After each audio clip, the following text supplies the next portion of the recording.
یہ آنکھ کا فتنہ ایسا ہے کہ اس میں بڑے بڑے پارسا لوگ بھی اس میں مبتلا ہیں، ہو جاتے ہیں۔ ہر ایک شخص اپنے گریبان میں منہ ڈال کے دیکھ لے کہ میں آنکھ کا صحیح استعمال کر رہا ہوں، برا غلط کر رہا ہوں، تو نظر آئے گا کہ پتہ نہیں کس طرح، خاص طور سے جو آج کل یہ اسمارٹ فون کا سلسلہ شروع ہو گیا ہے، تو اس نے بے حیائی اور آنکھ کے غلط استعمال کا دروازہ چوپٹ کھول دیا۔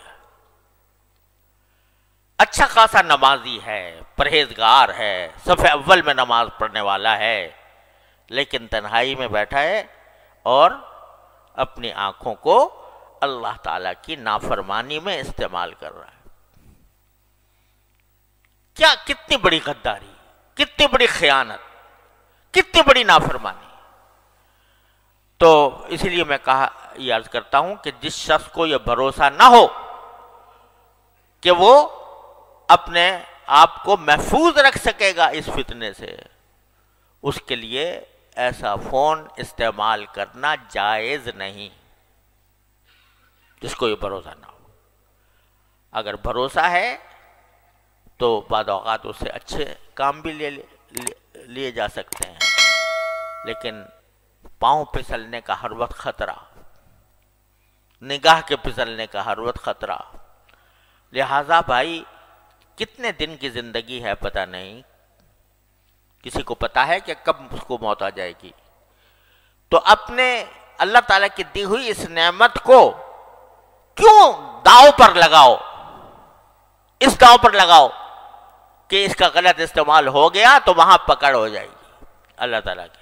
فاروق اعظم جیسا انسان جس کی تقوی و طہارت کی قسم دنیا کھاتی ہے، وہ جب یہ کہتا ہے کہ مجھے برابر سرابر چھوڑ جاؤں تو غنیمت ہے، تو ہمہ شمہ جو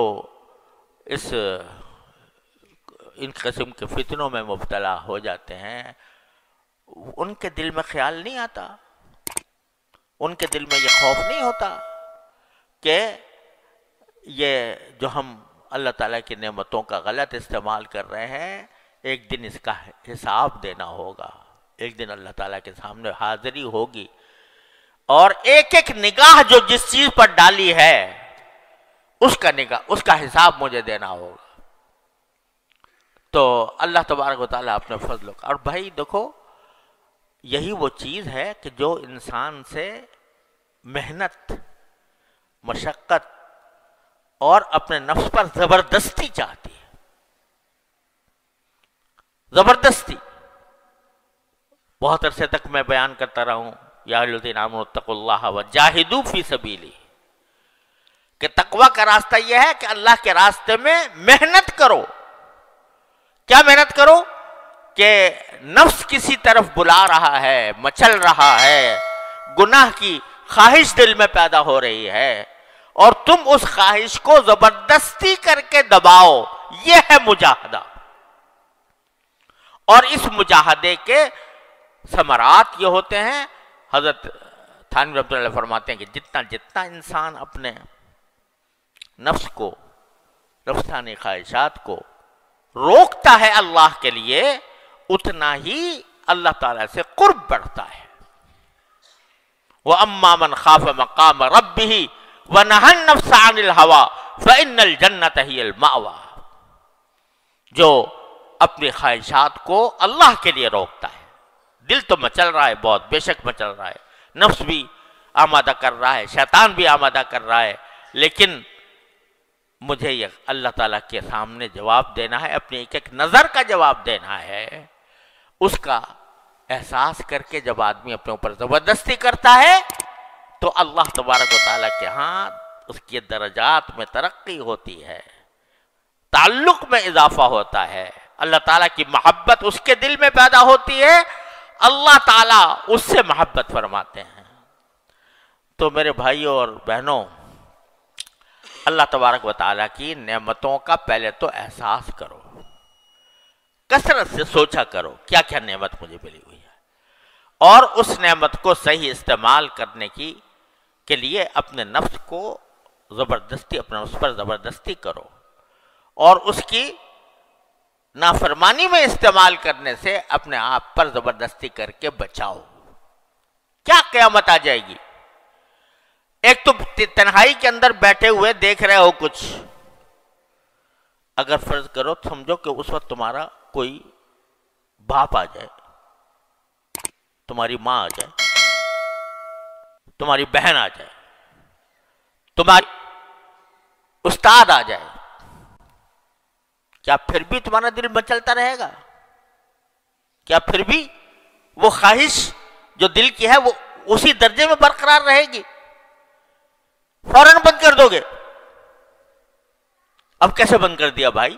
یہ کہتے ہو کہ ہمیں اپنے نفس پر اختیار نہیں، ہم بے اختیار ہو جاتے ہیں، ہم جو ہیں مچل جاتا ہے دل، اور ہم اپنے تقاضے کو دبا نہیں سکتے، مجبور ہیں اس کے آگے۔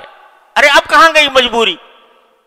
جب تمہارا باپ آ گیا، تمہاری ماں آ گئی، تمہارا استاد آ گیا، تمہارا شیخ آ گیا، پھر کیا کرو گے؟ پھر بھی دیکھتے رہو گے؟ بند کرو گے کہ نہیں؟ کیوں کرو گے؟ اس واسطے کہ طاقت تھی تمہارے اندر بند کرنے کی، اختیار تھا تمہارے اندر بند کرنے کا، احساس ہو گیا کہ میں بدنام ہو جاؤں گا، احساس ہو گیا کہ مجھے سزا ملے گی۔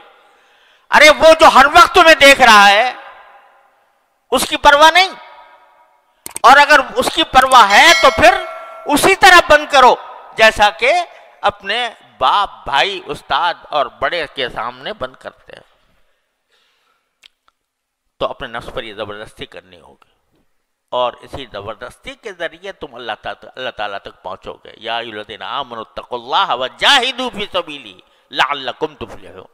فلاح اسی طرح حاصل ہوگی جب اپنے اوپر زبردستی کرو گے، اللہ تعالیٰ کے احکام کی اطاعت کر کے بھی اور نافرمانی سے بچ